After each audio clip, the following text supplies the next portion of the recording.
बोल भी दिया आकाश अंबानी ने that we are very clear that Rohit Sharma will be opening with Quinton de Kock and I feel sad for Ryan Nicholton on record भाई. He has done nothing wrong to get dropped from South Africa squad from IPL now. IPL में भी बहुत decent run था इनका first season के हिसाब से देखा जाए and he was a like to like replacement of finishing जो खेमा था मुंबई इंडियंस के लिए वो थोड़ा सा हेडेक थी एक, बिकॉज हार्दिक पांड्या के साथ कोई सीजन प्लेयर नहीं है जो फिनिशर का रोल अदा कर सके. नमन धीर पे आप इतना ज़्यादा रिलाय नहीं कर सकते. अब तो शेरफैन रदरफोर्ड भी आ गए हैं, मयंक मार्कंडे भी आ गए हैं, तो अपना स्ट्रेंथन तो किया यार मुंबई ने. लोएस्ट पर्स रख के भी अच्छी खासी ट्वीक्स और जो थोड़ी सी स्ट्रेंथनिंग की ज़रूरत थी वो अच्छी की है Mumbai. Still could have gone for a bigger purse in IPL auction. They could have released Will Jacks and they could have released Deepak Chahar as well. हाँ, Because दीपक 9 चहर करोड़ रुपए दीपक चहर को देना with that glass body कि कभी भी injury हो जाए थोड़ा कंसर्न रहता है. And Will Jacks has not been performing to be very honest. And आपने रदरफोर्ड को ले लिया है, मुंबई इंडियंस ने पिक कर लिया, तो it is a very good deal for him and for MI कि भाई उनके पास एक आने वाला अपकमिंग ऑलराउंडर जो आपको बहुत अच्छा टाइम दे सकता है. देवी और सज्जनों, अर्ज किया है. इरशाद थैंक्स बताना पड़ता है ये भी. लोहा गला देंगे, पानी जला देंगे, दुनिया हिला देंगे हम. ये हम क्या वाह वाह वाह, वाह वाह ऋषित वाह. अभी समझ आया है कि वो अभिषेक शर्मा फेस कार्ड के बारे में इतनी बात क्यों करता है Rishit. Abhishek Sharma is his type. Yes, that And is- Rohit Sharma is not. And the topic today is also about Rohit Sharma's team only, Mumbai Indians, जिन्होंने IPL 2026 के ऑक्शन में फोकस किया on minimal additions because of already settled core and their lowest purse of 2.75 crore only, जहाँ पे इन्होंने focus किया on getting backups for wicketkeeper Ryan Nicholton and the need for an domestic middle order batter ताकि enhance करे अपनी depth but at the same time over commit ना करे अपने स्मॉल पर्स को देख के. तो मुंबई इंडियंस के ऑक्शन की स्ट्रैटेजी और कैसा रन रहा उसके बारे में आज बात करेंगे जय और ऋषित से. सबसे पहले तो भाई जितनी मिनट की वीडियो बननी है उतनी देर ही मुंबई इंडियंस ने ऑक्शन में भाग लिया है. मुंबई इंडियंस एक्चुअली हमने पहले भी बोला था ना कि ऑक्शन में आई ही क्यों है, मजे करने आई है, चाय पीने आए थे, चाय पीने आई थी और मस्ती करने आए थे. मस्ती कर रहे थे भाई बहुत. एकदम आकाश अंबानी को देख के ऐसा लग रहा था कि वो मस्ती ही करने आए हैं, बिकॉज कैमरन ग्रीन का वो एक बहुत अच्छा स्वीट जेस्चर था कि भाई उन्होंने बाद में बोला भी कि we just wanted to pay homage to Cameron Green because whenever he will come to the auction you were in our thoughts. भाई बट पैसा I'm sorry, but this looks like a PR activity to me, to be very honest, because honest fans won't fall for this. What he just said. Akash Ambani या little Mumbai Indians ने उन्हें trade किया था, उन्होंने release भी नहीं किया था. हार्दिक पांड्या के लिए करना ही था भाई, ऑप्शन नहीं था उसका. You cannot go and say on the camera कि we value you. If you value, you don't trade. मतलब a player who's a match winner जिसने 450 रन आपको मार के दिए हैं और उसके बाद आप बोल रहे हो कि हम ऑक्शन में आएंगे, हम रिस्पेक्ट दे रहे हैं. मस्ती वस्ती अलग है आकाश भाई, बट हमें पता है ये सब PR की बातें होती है. But how ironic is this कि आकाश अंबानी के पास पैसे नहीं थे खरीदने के लिए इस बार. बड़ी बड़ी अलग चीज़ की, ये अलग टाइप की बात है, ऐसा एक्सपेक्ट नहीं कर सकते आप मुंबई इंडियंस से भी. But at the same time Cameron Green के लिए जैसे वो उठाया था उन्होंने paddle and paid homage to him in this transactional world जैसे, तो उस हिसाब से कैमरन ग्रीन 25 करोड़ में चलो गए हैं, वो भी वो अलग टॉपिक है. वैसे वो तो वर्थ इट था तुम्हें लगता है वो वाली जो उनकी मुंबई इंडियंस में जब 15-16 करोड़ में थे उसके बाद 25 करोड़ में भाई के लिए तो अच्छा ही 17 करोड़ 17 करोड़ RCB, फिर 25 करोड़ चले गए वहाँ पे. तो बढ़िया ही चल रहा है उसका तो भाई. 2 सीजन में उतने कमा ली जितने सालों साल खेल के काफी सारे. मुंबई इंडियंस को चाहिए भी नहीं था Cameron Green, to be very honest. यार हार्दिक पांड्या जब उनके पास आ गए ट्रेड करके, हार्दिक पांड्या, कॉबिन बॉश उनके पास लाइक टू लाइक प्लेयर है. बढ़िया ही है. तो बॉलिंग डालते हैं, बैटिंग करते हैं, लोड डाउन दी उधर. तो कैमरन ग्रीन को बस वो मस्ती चल रही थी कि बस हम तो बिडिंग स्टार्ट करना चाह रहे हैं एंड दैट्स इट. अब तो शार्दुल ठाकुर साहब भी आ गए हैं, अब तो शेरफैन रदरफोर्ड भी आ गए हैं, मयंक मार्कंडे भी आ गए हैं, तो अपना स्ट्रेंथन तो किया यार मुंबई ने. लोएस्ट पर्स रख के भी अच्छी खासी ट्वीक्स और जो थोड़ी सी स्ट्रेंथनिंग की जरूरत थी वो अच्छी की है मुंबई. ये दिखाता है मुंबई इंडियंस की जो मैनेजमेंट है वो कितनी ज़्यादा सोच विचार के हर चीज़ करती है. ऑलरेडी मेगा ऑक्शन में मुंबई इंडियंस ने अपने प्लेयर्स पक्के कर लिए थे, रिटेंशंस उन्होंने बहुत अच्छी की हुई थी ऑलरेडी. तो कोर जो था वो सेट था, उसके आगे उसके अराउंड बिल्ड की पूरी टीम, पूरा squad, and then whatever they wanted in that mega auction उन्होंने ले लिया. एंड उसके बाद इतना अच्छा सीजन भी गया उनका, कंपैरेटिवली अच्छा सीजन गया. एंड देन उसके बाद इस सीजन में भी एक्सपेक्टेड यही था कि भाई मुंबई इंडियंस थोड़ा सही करेगी ऑक्शन में, बट ऑक्शन से पहले ही उन्होंने सारा खेल लिया था. ऑक्शन से पहले ऑलमोस्ट गेम शार्दुल खत्म हो गया ठाकुर था। को, रदरफोर्ड को और उसके साथ में मयंक मार्कंडे को। उनको पता है स्पिन डिपार्टमेंट थोड़ा सा वीक है, तो हमें एक एक्सपीरियंस प्ले लेके आना पड़ेगा। और 2020 के आसपास भी मयंक मार्कंडे थे, तब तो वैसे 2020 वाली स्क्वाड में तो राहुल चहर थे, सॉरी। हाँ, तो उसके अलावा क्या कहते हैं आपके मयंक मार्कंडे को लेके आया, बिकॉज मुंबई इंडियंस के साथ पहले रह चुके हैं, तो he has been the part of it. शुरुआत ही शायद मुंबई इंडियंस के साथ की थी उन्होंने। एंड उसके अलावा शार्दुल ठाकुर, नई बॉल से दीपक चहर के साथ कौन बॉल डालेगा? मैं डालेगा मैं साहब वो हो गया, बैटिंग भी है साथ में। बैटिंग यार मेरे को लगता है कि Mumbai Indians still could have gone for a bigger purse in IPL auction. They could have release Will Jacks and they could have released Deepak Chahar as well. हाँ, दीपक दीपक चहर 9 को करोड़ release रुपए कर दीपक चहर को देना विद दैट ग्लास बॉडी की कभी भी इंजरी हो जाए थोड़ा कंसर्न रहता है। And Will Jacks is not been performing to be very honest. And आपने रदरफोर्ड को ले लिया है, तो there are high chances that you might not play Will Jacks at high prices. 5-6 crore के वो प्लेयर हैं, तो आप फिर भी डोमेस्टिक प्लेयर्स पे थोड़ा फोकस कर सकते थे, बिकॉज देयर वर चांसेस जहाँ पे मुंबई भी बिडिंग वॉर में आई थी डोमेस्टिक टैलेंट के साथ, and they were bidding for players. And पर उनके पास एक बजट रिस्ट्रिक्टेड था, तो वो नहीं जा पाए उससे ऊपर। बट अगर थोड़ा बजट होता, दे could have got for domestic young talent. Will Jacks का वैसे ये सीन है कि जैसे आरसीबी के साथ 2024 में थे, उस सीजन अच्छा परफॉर्म किया था, 2025 में वो फॉर्म डिप होती हुई दिखी थी। मेरे को लगता है ना, मुंबई इंडियंस की सिर्फ एक कंसर्न जो हमेशा से लगेगा मुझे, वो यही है कि this team is full of superstars. ठीक है, अगर आप एक प्लेयर की बैटिंग पोजीशन थोड़ी सी भी ऊपर नीचे करोगे तो सबको कहीं ना कहीं हैम्पर होना पड़ेगा। Will Jacks is a top 3 player, but top 3 already settled है। अब अगर आप टॉप 3 में विल जैक्स को डालोगे, आप तिलक वर्मा को 5 भेज रहे हो, टॉप 3 टॉप 4 सेटल्ड है भाई, टॉप 5 भी सेटल्ड है, नंबर 5 पे हार्दिक पांड्या। पॉइंट यही है। एंड अगर आप विल जैक्स को ऊपर खेलने की कोशिश करोगे, आप तिलक वर्मा की बैटिंग पोजीशन, आप सूर्य कुमार यादव की बैटिंग पोजीशन को हैम्पर कर रहे हो, जिसकी वजह से आप कुछ भी बोलो, चाहे आप ये बोलो कि T20 में एडजस्टमेंट्स हो सकते हैं, बैटिंग पोजीशन इज ओवररेटेड। नहीं यार, आई थिंक एक ओपनर एक टॉप ऑर्डर का प्लेयर का प्लेयर ही होता है, वो फिनिशर नहीं होता। और मुंबई इंडियंस के पास ये प्रॉब्लम है, प्रॉब्लम ऑफ प्लेंटी वाली। प्रॉब्लम ऑफ प्लेंटी, और प्रॉब्लम ऑफ प्लेंटी कभी कभार इनके लिए बैकफायर करती हुई दिखी हुई है। इसलिए उन्होंने रदरफोर्ड को लिया है, जिससे विल जैक्स को बाहर भी बिठाएं तो कोई दिक्कत नहीं है। Will Jacks is not a finisher, Rutherford is a finisher. तो हार्दिक के साथ रदरफोर्ड हो गए एक सॉर्ट ऑफ। एंड फिनिशिंग जो खेमा था मुंबई इंडियंस के लिए, वो थोड़ा सा हेडेक थी एक, बिकॉज हार्दिक पांड्या के साथ कोई सीजन प्लेयर नहीं है जो फिनिशर का रोल अदा कर सके। नमन धीर पे आप इतना ज़्यादा रिलाई नहीं कर सकते हो, because again he is an uncapped player right now, इतना एक्सपीरियंस नहीं है comparatively.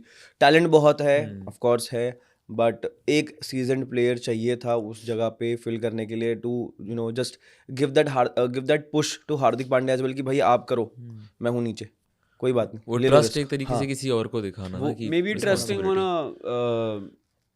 Heavy batter which comes from West Indies. हाँ, वो तो है ही। कायरन पोलार्ड के बाद कौन ही रहा है उनके पास। रदरफोर्ड भी इनके पास थे पहले, इन्होंने रिलीज करा था, फिर वापस ले लिया इन्होंने, बाय बैक करा है। तो कहीं ना कहीं पॉसिबिलिटी से वही थी कि फिनिशिंग वाले रोल में, क्योंकि हार्दिक 5 पे आते हैं, तो 6 पे आपको रदरफोर्ड इजी दिख जाएंगे। And I think getting Quinton de Kock at base price was a steal deal for Mumbai it was Indians. very obvious. Definitely. Wicket keeper batter option आपने बढ़ा दिए, रायन रिकल्टन, रॉबिन मिन्स के साथ अब Quinton de Kock. ये news तो पहले से थी कि Quinton de Kock was not registering for IPL auction, and we already knew कि किसी आईपीएल टीम ने उन्हें बोला है कि आप रजिस्टर करो, and it was Mumbai Indians. But I am very surprised to see के how other teams just let Quinton de Kock go in that. एक बार ही पैडल उठा लेते, 2 करोड़ तक लेके तो जाते। अगर मुंबई ने बोला रजिस्टर करने के लिए, तो Mumbai could have gone for 2 crore I feel. तो वो थोड़ा ऑक्शन में गलती हुई, बट ऑब्वियसली कौन पैडल उठाया अंबानी साहब के सामने, उन्हें चाहिए तो चाहिए भाई। और तो भाई साहब 2.5 करोड़ के अंदर भी वो प्लेयर्स ले गए जो चाहिए थे। मतलब वहां पे भी अपनी जो दबदबा है ना मुंबई इंडियंस का कहीं ना कहीं बना रखा है। वो इंटरव्यू में बोल भी दिया आकाश अंबानी ने that we are very clear that Rohit Sharma will be opening with Quinton de Kock, and I feel sad for Ryan Nicholton on record भाई। He has done nothing wrong to get dropped from South Africa squad from IPL now। IPL में भी बहुत decent run था इनका first season के हिसाब से देखा जाए, and he was like to like replacement of Quinton de Kock। मैं तो कहता हूँ Jonny Bairstow also did not do anything wrong। Jonny Bairstow but वो अलग बात है उनकी।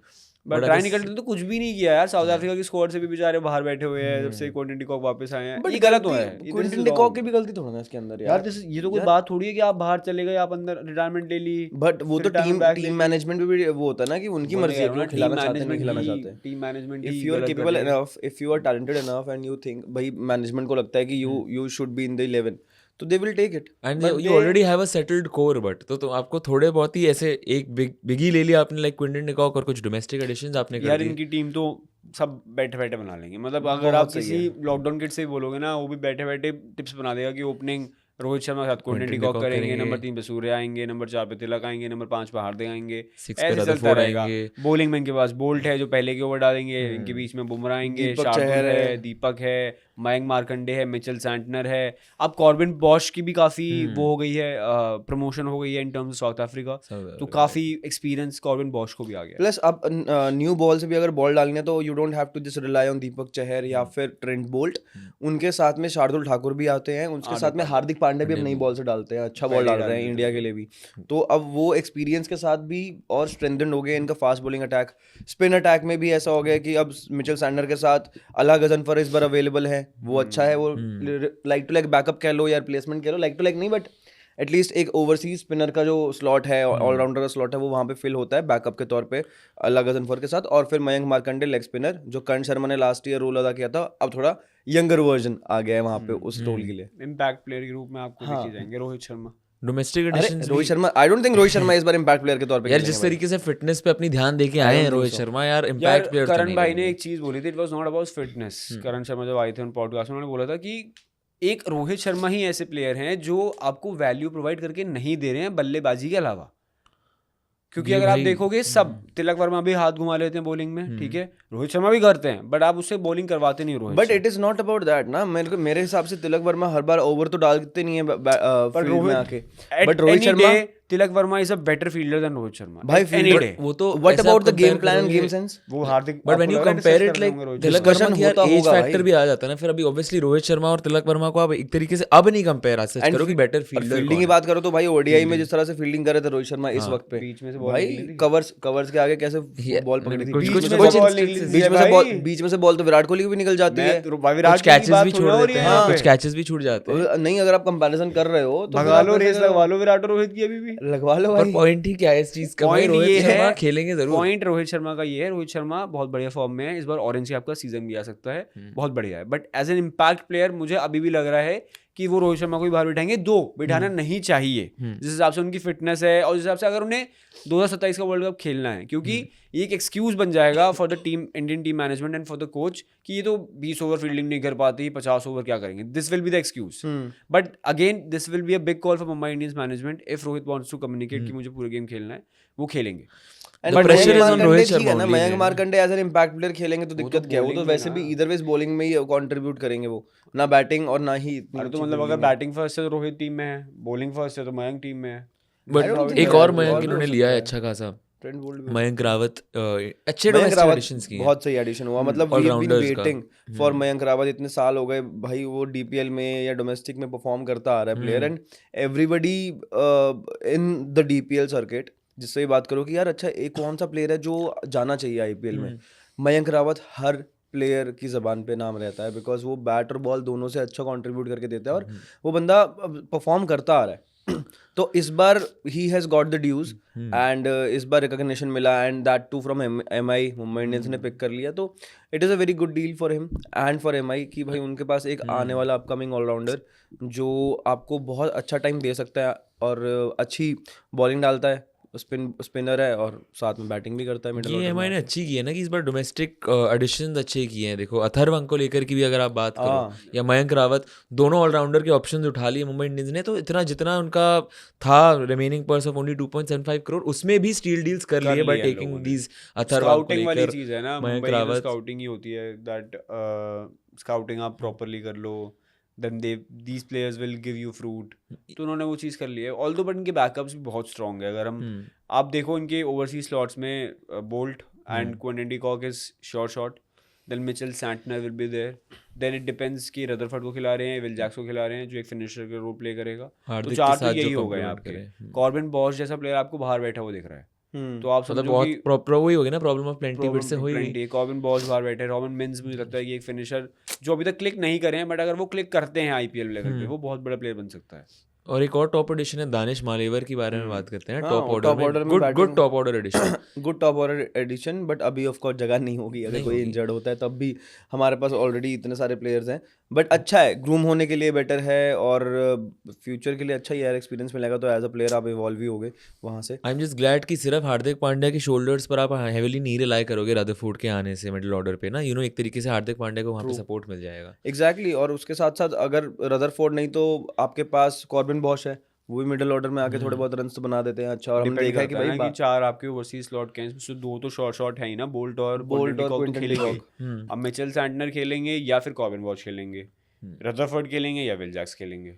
वो आई थिंक कॉम्बोज बनेंगे। फर्स्ट प्रेफरेंस तो रदरफोर्ड ही और होगी। सैंटनर ही हाँ, रहेंगे, मेरे हिसाब से भी। बैकअप्स ही है वो, बाकी तो अल्लाह गजनफर को मैच कितने मिलेंगे वो भी देखना चाहूंगा मैं, कि यार इस बार मौके कितने मिलने वाले हैं उस प्लेयर को।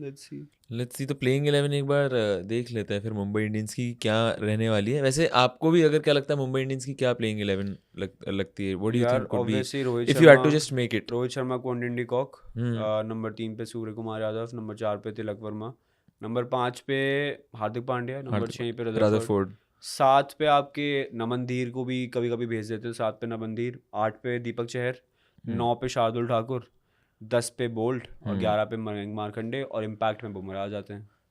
ये होगी अपनी 12 बने जो बनी हुई है, एक बार वो भी देख लेते हैं। रोहित शर्मा, क्विंटन डिकॉक और Surya Kumar Yadav at 3, Tilak Varma at 4, Hardik Pandya at 5, Will Jacks 6, नवनधीर 7, मिचेल सैंटनर 8, 9 पे Deepak Chahar, Jasprit Bumrah 10, Trent Boult 11 and Mayank Markande 12। मतलब मेरा इम्पैक्ट में बुमराह आपने कर दिया था। इंजरी कर दिया था बस। बैकअप्स में आपके पास दानिश मालेवर है, रायन रिकल्टन है, शर्फीन रदरफोर्ड है, राज बावा, Corbin Bosch, Mayank Rawat, Allah Ghazanfar, Shardul Thakur, Ashwini Kumar, Raghu Sharma, Mohammad Izhar and Atharva Ankolekar and robin mince. एक प्लेयर इसमें जो बात नहीं अश्विनी कुमार की बात बैकअप में, अर्जुन टेंडुलकर।